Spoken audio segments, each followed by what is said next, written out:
A touch of green. Why is Li Xian hiding his love for Zhang Jingyi? What moves me most about Green in the Mist is not simply how visually compatible Li Xian and Zhang Jingyi look together. It is how the story refuses to rush its romance. The relationship is placed inside a layer of fog.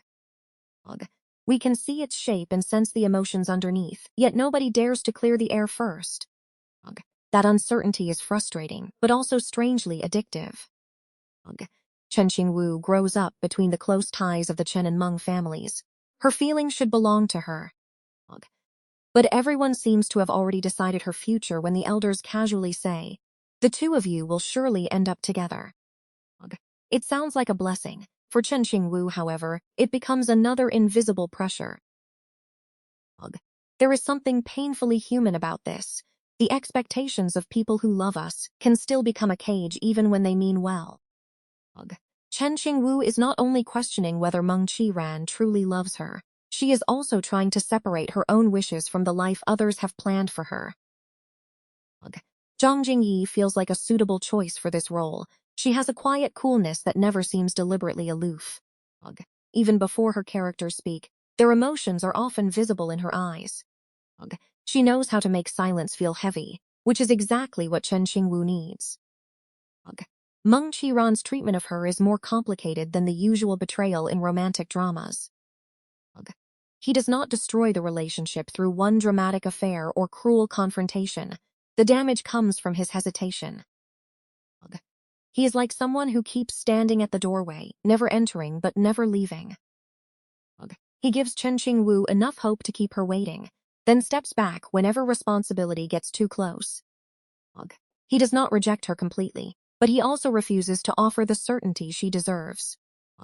Honestly, this kind of person can be more exhausting than an obvious villain. When affection and avoidance arrive together, you begin questioning your own judgment. You cannot even blame the other person properly because there is no single dramatic offense to point at.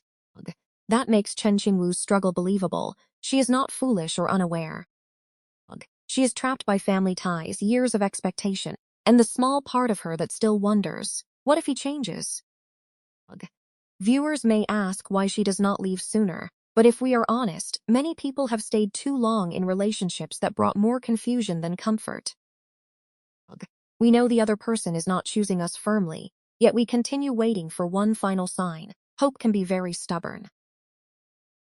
This is where Meng Fuyuan makes the story more interesting.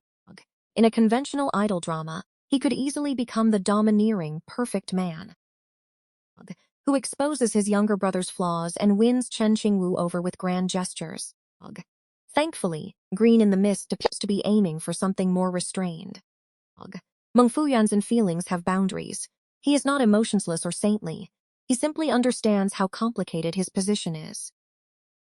His restraint does not come from a lack of desire, but from knowing that acting on it could hurt several people. Li Xian is especially compelling in roles where emotions are held back rather than loudly expressed. Meng Fuyuan does not need to repeat, "I love you."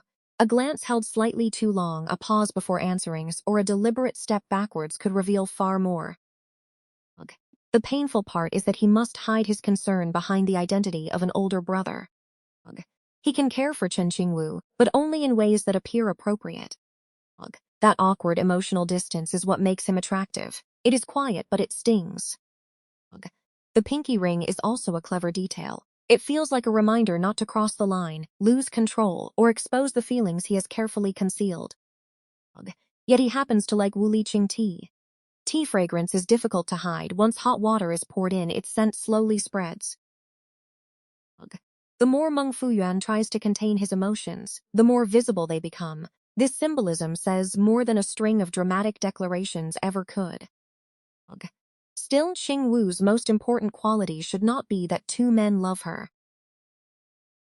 Her real strength appears when she finally pulls herself out of a relationship that has been draining her.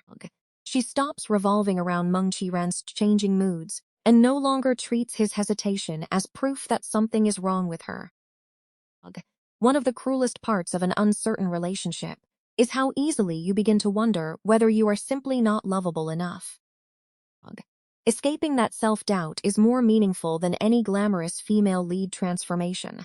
I hope the drama allows this change to happen gradually. Chen Qingwu should not wake up one morning as a completely different woman, nor should Meng Fuyuan become the hero who rescues her. It would be more convincing to watch her collect disappointment little by little until she finally decides to take her heart back. That is how many adults change in real life. There is no grand speech or dramatic door slam. Sometimes in one quiet moment, you simply realize you are tired and do not want to live this way anymore. Meng Qiran also deserves some complexity. If he exists only to create misunderstandings or be condemned as the man who failed to appreciate Chen Qingwu, the emotional triangle will become predictable. Someone who fears marriage and responsibility is not automatically heartless. His feelings may be real, but real feelings do not always lead to responsible choices. If he eventually learns to let Chen Qingwu go, it may not satisfy viewers who want to see him punished, but it could be more honest than forcing a last-minute redemption. Not every missed relationship needs a villain. Sometimes admitting that you cannot give another person what they need is the most responsible thing you can do. The defining flavor of Green in the Mist lies in its slowness. Its appeal comes from watching two people test the distance between them. Moving, retreating, and swallowing words that cannot yet be spoken.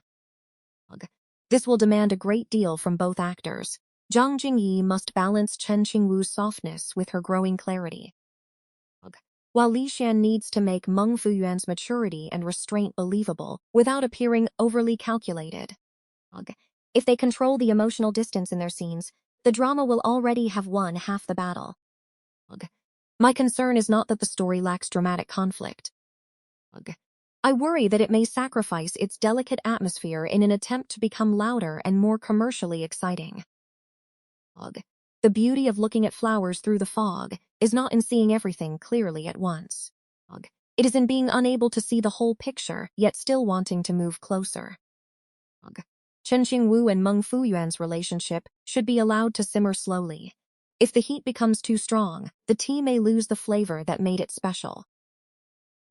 At a time when many romantic dramas are rushing to give viewers answers, Green in the Mist could stand out by protecting its restraint, regret, and delayed affection.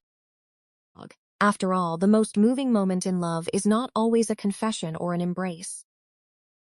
Sometimes it is when someone is close enough to reach you, but chooses to stop. Because before asking you to step towards them, they want to make sure you still have a way back. When the fog finally clears, will Chen Qingwu choose the person who waited for her, or will she first learn to choose her own path?